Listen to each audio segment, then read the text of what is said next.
பழைய ஏற்பாட்டுல லேவியர் ஆகமத்துல பாவ பரிகார பலிக்காக 2 ஆடுகளை கொண்டு வர வேண்டும். ஒரு ஆட்டை என்ன செய்வாங்க, அவங்க வெட்டி பலி கொடுப்பாங்க. ஒரு ஆட்டை வெட்டிடுவாங்க. அது இயேசுவின் உடல் ரீதியான மரணத்தை குறிக்கிறது. வேறொரு ஆடு என்ன செய்வாங்கன்னா, அவர்கள் பாலைவனத்தில் விட்டு விடுவார்கள். அது கைவிடப்பட்ட ஆடு.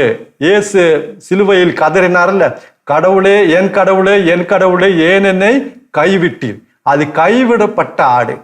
அது ஆவிக்குரிய மரணத்தை குறிக்கிறது. இயேசுவின் ஆவிக்குரிய மரணத்தை குறிக்கிறது. கைவிடப்பட்ட ஆடு. அது எங்க போய் என்ன ஆகுது? கைவிடப்பட்ட, டோட்டலி ரினவுன்ஸ்ட்.